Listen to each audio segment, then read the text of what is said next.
Huzzah, Rangers! This is Phil Harris here at the Jax Ranger Show, and I am joined with Diamond Dave. Dave, how the hell are you? I'm fantastic. I am officially on summer break. Good for you, man. Much needed break for sure. You're an educator, so God bless. You should be knighted, sainted? One I'll of take those. them all. There you go. At Yeah. any point now, we've got Will Webster, the assistant coach of the New England Free Jacks. Will, how the hell are you? No, great. Thank you very much. Sainted, I've taught myself, so I think definitely sainted and knighthood is in order. Deserve Very the good. summer break, then, mate. Thank you. Absolutely. Absolutely. All the educators deserve a nice break off. Let's talk, Will, let's talk about the incredible regular season that this franchise is having right now. 14 wins. It breaks the record for 13 last year. What have been your overall impressions? Because of course we had you on, I want to say in the off season before anything really got kicked off. What were your impressions of this first regular season coaching in MLR?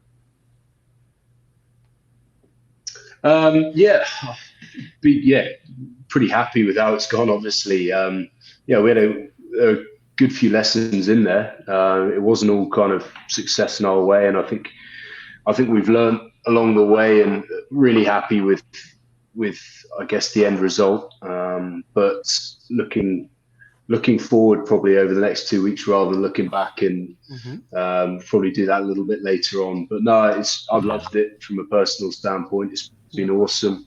It's been a great experience, sort of being in the USA and traveling the US, and really impressed with the MLR. And I think it's been an awesome product, or it is an awesome product. So no, it's been great. Listen, I mean, we're really, really impressed with the job that you've done as forwards coach this season. But what has been your favorite memory so far? Obviously, there's potential favorite memories down the road here because the season's not over. But what's been your favorite memory for the regular season? Wow. Honestly, it's probably it's a horrible answer, but my favorite memories would probably be off of match day, just being in with the group, Hmm. training meetings, as you can imagine, with a group of 25 guys in a room, and all forwards. There's been some funny moments there, but I suppose on the pitch, probably beating New York at home. Yeah. I think that the home crowd, last Sunday on Father's Day, Hmm. was unbelievable. Nice. So I think any time probably playing in front of our home crowd's been great. They put on a great atmosphere, and there's been some good days. 100%. There's a lot of great memories with what has taken place this regular season. One of my favorite is definitely out in Seattle. I wasn't expecting us to win that game. Seattle's a great team. That's a far away trip to go on, and ultimately for the Free Jacks to get that win, it was just a cherry on top, man. I was so excited. It was a nice long trip back with that win in our pocket. So that was one of my favorites so far. But speaking of New York, they're having some trouble selling tickets to a playoff game, Will. But ultimately, they only have themselves to blame for that. I don't know if we should get some of the Rangers up and buy some tickets and just go to the game and boo both teams every time they have the ball. What do you think about that? Oh, yeah. I mean, you're sat quite far away from the pitch there anyway, so I'm sure they'd hear you. But no, Nice. look, it's no, I look forward to watching it on TV, and, Yeah. and probably a beer in hand, and it'll be yeah, I couldn't call it. It'll be a hell of a game. So yeah, no, I'm sure any excuse to travel down to New York, I'm sure you'll make a good trip of it. There you go. You've been traveling around New England, in your bye weeks and stuff like that. What's been your impression of the actual region itself? I've loved it, absolutely loved it. No, I've been really fortunate actually. The last bye week, I managed to sort of get myself up through Maine, up to what was it, Camden. I think Camden was about as north as I got up by Rockport. I hope I've got those names right. Yes, Rockport. Yep. And then Mhm. sort of went, yeah, then went through New Hampshire, climbed Mount Washington, which was a bit of a near-death experience. No kidding. Yeah, it was a bit gnarly, but no, have loved it. Have gone down to spend a bit of time in Rhode Island. My girlfriend Chloe was over, so we went down to Rhode Island and Cape Cod, and absolutely loved it. Been up to Vermont. It's an awesome place. It's an awesome region. I think it's got some hidden gems in there as well. Mm-hmm, mm-hmm. Some of the sort of smaller places on the coast are kind of right up my street, and obviously some good breweries, some good ciders, some good Mm-hmm. food, some good seafood. So no, it's I'd love to spend more time exploring, but I've been quite fortunate to get about a fair bit. I mean, you've really gotten out and about. I mean, the only one that you haven't listed here is I think is Connecticut, but a lot of people don't even consider that to be a New England state, even though technically it is. It's probably the worst of all of them, to be honest. There's not a lot going on in Connecticut, in I think terms of attractions. Kyle Sakira would be arguing against you there. I think, but Yeah, no, I yeah. haven't been. Slander. I'll have to get down there. There's some nice casinos if you're into that sort of thing. I would definitely recommend Mohegan Sun, but other than that, and there's not much going on. What's been your favorite place to visit so far, whether it be a state or a specific attraction, town? What's been your favorite?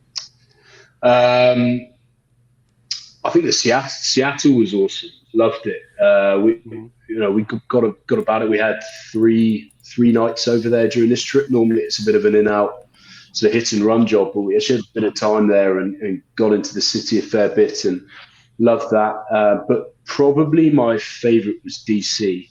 Oh, wow. Um, I got up real early on the match day and got into the city and had a bit of a sort of 5 a.m. tour around all the monuments and the sites. And I love my history and Sure. things like that. So saw a fair amount and loved that. Would love to go back and spend a bit more time there. Yeah, it's a great place to visit. I think once. I think all Americans should go at least one time to see all the monuments and Yeah. learn about all of the great people that have led this country, and just the history surrounding Washington D.C. It's a very very great area for that for sure. I wanted to ask you, the Mike Rogers and Scott Matthew coaching combination has been very very successful for the Free Jacks. What makes those guys so good together? Why is that such a great partnership, do you think? Yeah, no, it has been, and it is. I've been really fortunate to come in this year, and I've learned huge amounts off both of them. I think first of all they're both great blokes. They're good people. They fit in fantastically well. They have a really good relationship together. They connect really well, and I think they probably see the game in a similar way.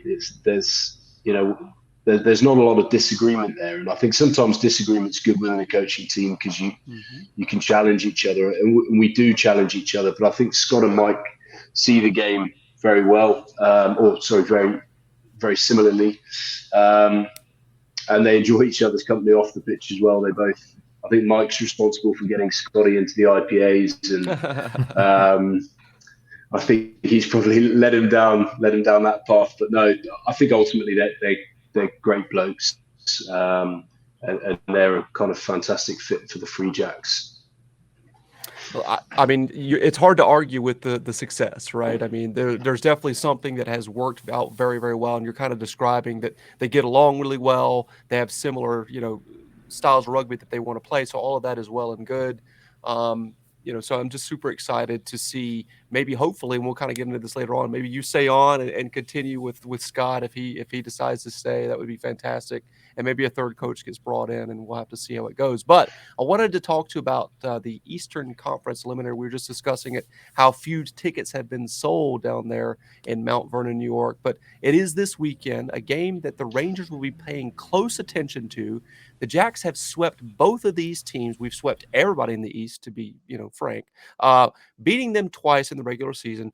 What are your takeaways from those games against both DC and New York? Um, yeah, they're quite different as teams in terms of the way they play the game is very different. Mhm. So it makes this week kind of trying to prepare for the game and not know which one you've got, not that straightforward. But no, I think DC have got a really good pack of forwards. I think they know what they're about. They've got a smart coach, and New York probably struggled a lot with injuries this year, and probably haven't quite found their groove. But they're an incredibly dangerous team, especially on counter attack. They score tries all over the pitch. You can't switch off against them. And look, I think both teams want to beat New England. Likewise, New England want to beat their closest rivals. So it's always going to be a pretty touchy affair, and it's always going to be quite close. So, like I said, I think it'll be a really good game. We finally got the invite to the Dorchester room on Sunday night. So it's taken a while. It's taken a while. So I think I'm sure they'll either have it on or we'll get back and watch it afterwards. But we'll certainly be obviously keeping track of the score and the result. I think Bozo Six's head just exploded because there's some history between the Jacks Ranger show and the Dorchester room. We won't get too far into that. We won't air the dirty laundry or anything. But that's great that you guys are going to be able to make it there. Hopefully they won't cancel on you or anything like that. I wanted to quickly just mention here that this is a situation where both of these teams, if you're a Ranger, if you're a Free Jacks fan, you don't like either one of these teams that are playing in this Eastern Conference Eliminator. And you have to feel good about our chances, having considered that we beat both of these teams twice in the regular season. So I don't really care who wins. I feel good about the matchup regardless at home at Fort Quincy. So it'll be interesting to watch. And like I said, regardless of who wins, I feel good about the matchup. Crazy question here. Obviously, the Jacks have done very well in the last two seasons in MLR. The team has great depth, great coaches, and a great locker room culture. How would the Jacks do over an entire season in the English Premiership, do you think? Obviously, relegation, is not something that currently exists there. But would the Jacks be relegated if it did exist? Oh, wow. Well, I have to say no. We wouldn't be relegated. No, it's a great question. I'd love to see it, to be honest. It's probably a question I get asked quite a bit. How does the MLR kind of, how would an MLR team transfer across into a Super Rugby or a Premiership or a Championship or whatever else? And I think the honest truth is we're not quite there in terms of MLR as a league. You're dealing with an incredibly established team in a first-tier nation, or an incredibly established league in a first-tier nation. But no, I'd love to see it. Maybe a Free Jacks pre-season tour in the next few years to come can get over to the UK. Man, Will, you're speaking my language right now, man. Like I've been hoping for that sort of thing for a long, long time. I'm obviously a bit of an Anglophile, because I'm a big Manchester United supporter. I used to support Wasp, but they kind of no longer exist within the whole rugby pyramid, which is a real bummer. So I'm gonna have to find a new Premiership team. But yeah, I mean, I used to follow those leagues really, really closely before MLR came about. So I would absolutely love the Free Jacks going over there on like a preseason tour. I think that would be sick. And I would definitely go.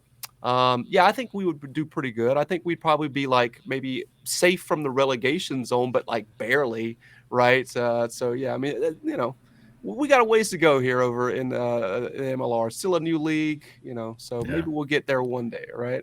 I'll say what's on the minds of many fans when we talk about this, which is bring back the Cara Cup. Where we played the academies of the Irish counties, that was before the Free Jacks were really competing, but it was really fun. Sorry. Hang on. Yep. It was really interesting to have those teams come over and compete with the Free Jacks and each other. They just kind of had a round robin tournament. It was all friendlies. And at that point, it was very difficult for the Free Jacks to compete. With those teams, but I would really love to see, obviously very different team then. That was when the team was just starting to form, before it was competing in MLR, just, beginning to have an identity and bringing in players. That's where I think that's where Pongo Haini on New York was on the team. It was a very different look. Those Irish academies are loaded as well. They there are only 4 teams there. They've got huge amounts of depth, and you just have to look at the Irish team and the Leinster team, and their academies are unreal. So Yeah. Yeah, it would be fun. I would love to get another crack at those teams now, as the Free Jacks stand. It would be absolutely. interesting to say the least. Well, one of the things that Scott and Mike have talked about being really interesting about Major League Rugby and unique is that it offers a chance to coach players from diverse playing backgrounds. You might have, Irish, Australian, South African, Kiwi, maybe even Argentinian and American and Canadian players all together in one team. And then a league that has teams that have very different approaches to the game, and different styles. Is that something that was new for you as a coach, that sort of cosmopolitan mix? Or is that something you'd already experienced coaching, with your background in Kenyan 7s and 15s in Hong Kong? Probably yes and no. I think there's definitely, I suppose, the kind of coaching people from different backgrounds and everything else is not, or it is something I've done before. And certainly in Hong Kong, there were plenty of players from different parts of the world, which is awesome. But I think you're right in terms of a league, the different styles of play that each team has is pretty unique. And I think a lot of those replicate where the head coach is from. So, Houston last week, a very South African way of playing, and compare that to a New York who are very Kiwi in the way that they play the game. So I think that's been awesome, and that's really I guess stimulating as a coach, because you're preparing each week for a different team and a different style of play. So no, it's one of the awesome things about the MLR, and I've certainly loved experiencing it. Excellent. It's been fun to watch the team this season, not just successful, but aggressive and creative. Does that creativity give you any freedom as a forwards coach that you might not get in a more prescriptive or conservative competitive environment? 100%. But no, I mean, we're competitive. I think. Yeah. Well, I mean, what I'm asking is more of like a kind of a hidebound, system. No, I only say that because head coach Scott Matthews is one of the most competitive people I've ever met. So I think I don't want to make that clear. But no, you're right. He does give us a lot of freedom to be able to, you're back. I'm back. Okay. We got Phil. All right. False alarm. We're all right. Okay. All right.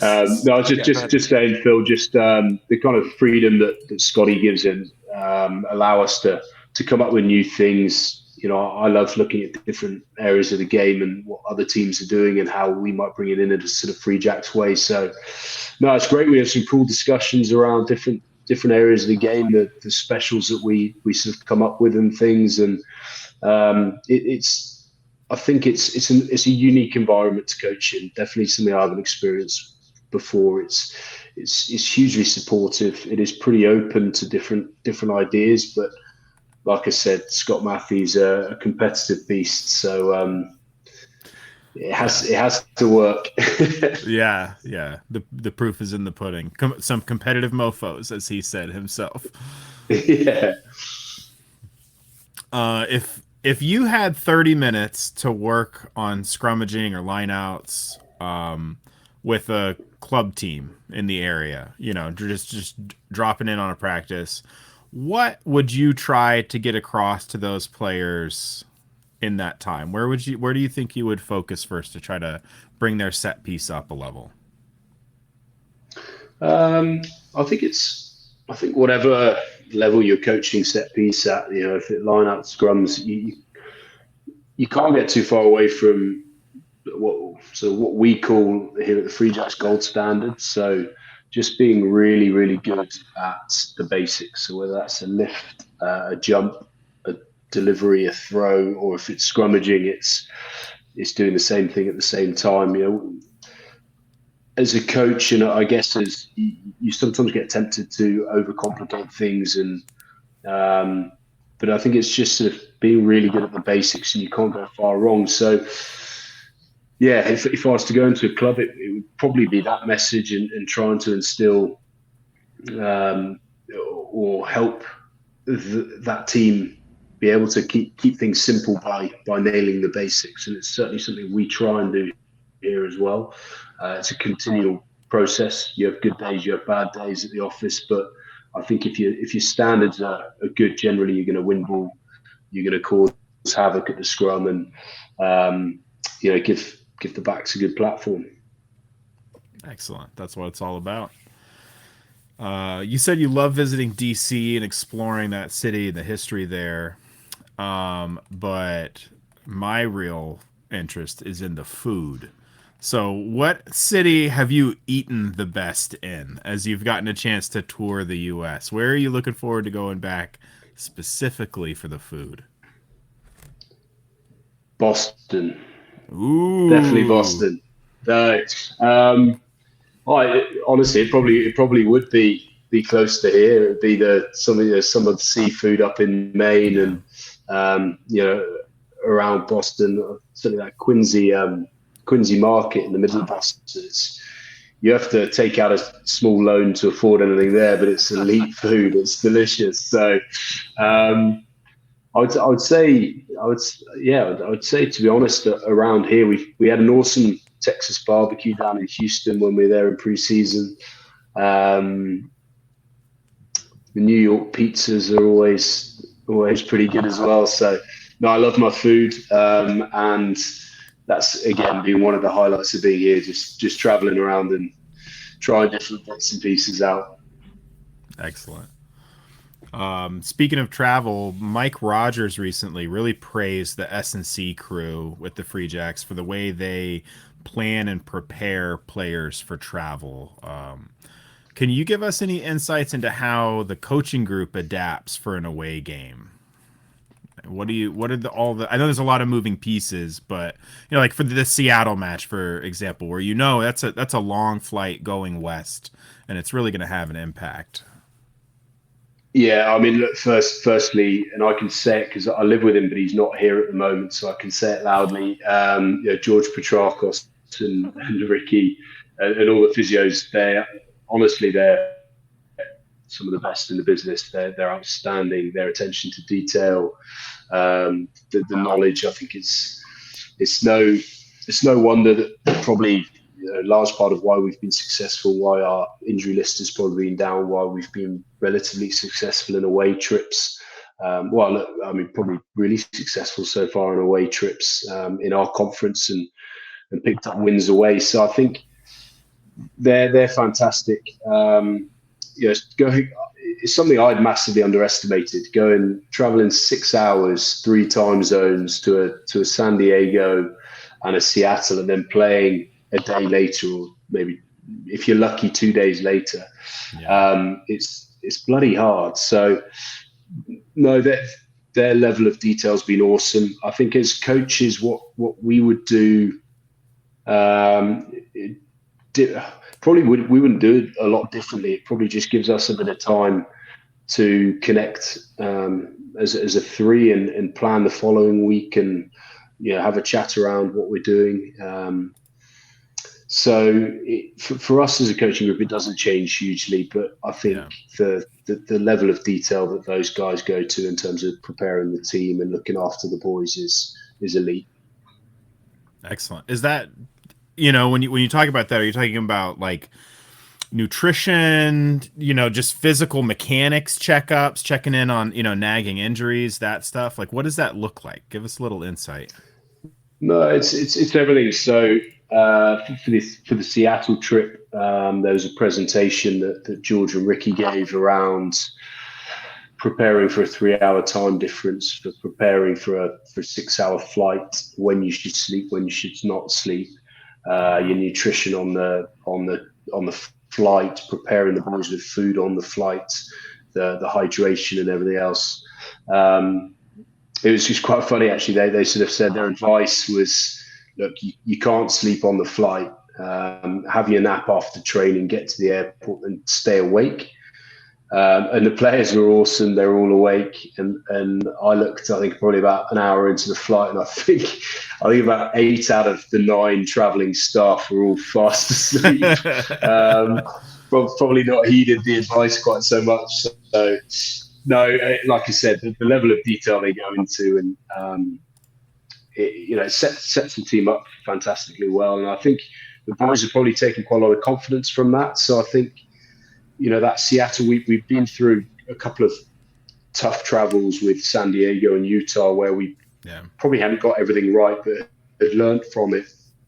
Went over to Seattle, got the results, and I think now, if we're lucky enough to be heading to Chicago in a couple of weeks, I think the boys will be quite confident with the travel and quite comfortable with the adaptations and of the travel itself. That's awesome. I love the level of detail you're talking about there. That's really incredible. And I'm glad to see it paying off, like you said, and so much success on the road, especially in the conference this season. Once you get the job done on those matches, how do you relax? What does a coach's rest day look like for you? No, coach's rest day, definitely not after a game. It's doesn't exist. That's probably when we're at our busiest. Yeah.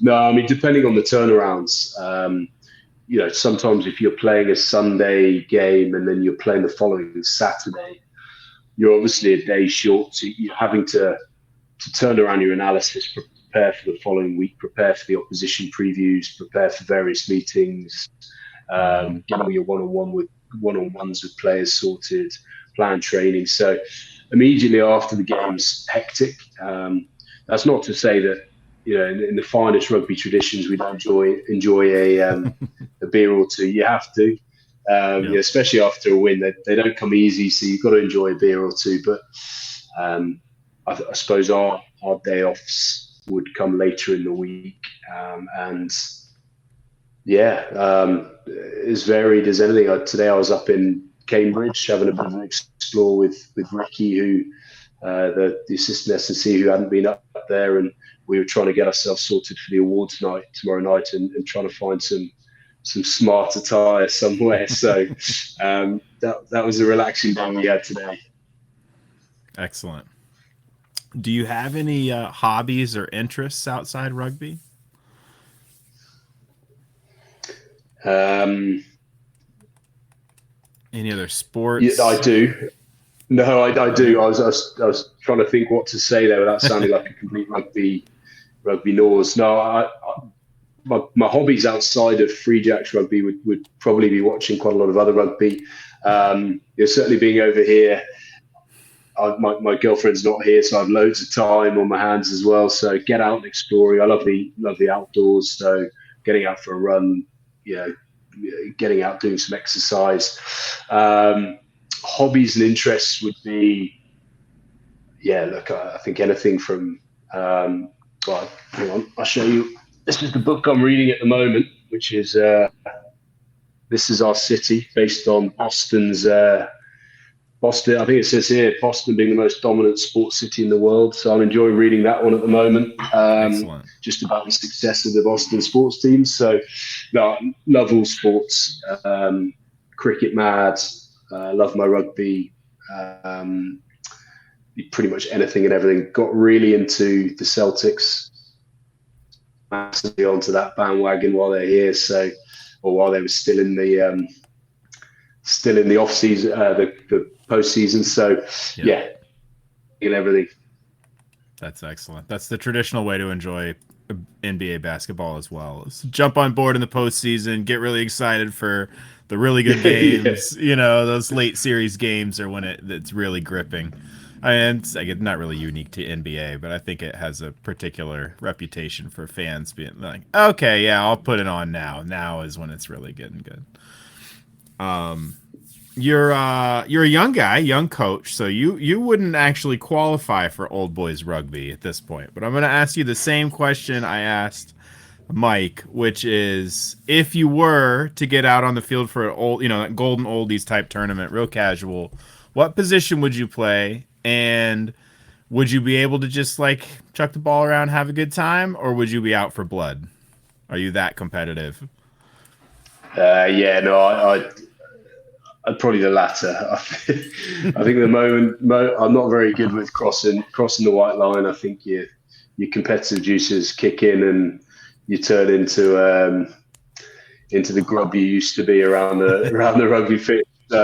No, I can't say I don't miss it enough to be putting my hand up for any tournaments or anything. Yeah, anytime I sort of find myself jumping in training or even standing remotely in the way, I normally find myself attracting boys running at me, and I think they seem to find me um, like a sort of bit of a magnet. So I'm happy where I am coaching at the moment. I think if I was to play, it'd probably be somewhere in the forwards, but I'd probably find myself popping up at fly half more than not. So getting in everyone's way. I love it.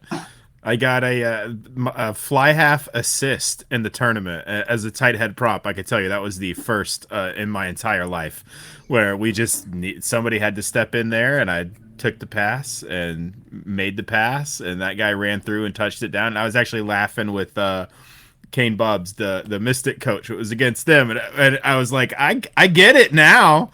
That's pretty cool, Nobody. He said, he's like, yeah, nobody hit you. Nobody even did anything. You just had to catch the ball, pass the ball, you score. It's a good life out there at fly half. I'm learning things in my old age. It's amazing. Don't get tackled. It's lovely. Yeah. Excellent. All right. Final question, perhaps the most important one, definitely the weirdest one. There's a zombie apocalypse of some sort, total societal collapse. Everybody's all huddled in little groups in the cities. What's your weapon of choice? You got to get, from Boston to Hartford or Augusta, Maine or somewhere. How are you getting through there? What are you carrying? Yikes. I'm not sure I'd be too good with a weapon. I'd potentially just have to back hand-to-hand combat. No, Yeah, maybe just a cricket bat, Yeah, maybe a cricket bat. Yeah, that's a great shout, actually. Yeah, maybe a cricket bat. I can can bowl a cricket ball quite hard. So give me a cricket bat and a ball, and a fast car, and we'll see how we get on. I like that. Not too noisy. You don't want to attract too much attention. No, exactly. Hinsey had the best answer, of course, as he would. He was like, "Oh, well, a compound bow, because it's very powerful, but it's also quiet, and you can reuse the ammunition." It's like, of course. Yep. Like next level thinking. He's already got that figured out. It's like, and then you got to have like a hatchet for close work. Mate, he would have spent. He's the type of guy who would have spent hours, if not days, plotting this eventuality and going through the pros and cons of each. So fair play to him. I'd back him to survive if there was a zombie apocalypse. Yeah, that's the guy we're sending. Like, if we have to send somebody, it's not you, it's not me, it's Joel Hentz. He's getting. He'd love it as well. He'd relish it. Yep. Excellent. Well, that's it. That's it for me. I'll send you back to Phil. This has been great talking to you. Thank you so much. No, awesome, mate. Thank you. With all the excitement, where did we leave off? I think I had like 2 questions left. Did you get through those, Dave? Or I did not. I jumped right to mine, so you can go ahead and ask yours. All right. The news broke on this show of the strategic partnership of New England and Manawatu and NPC. Any plans to head down to New Zealand to help coach with Mike Rogers, or just observe the setup down there?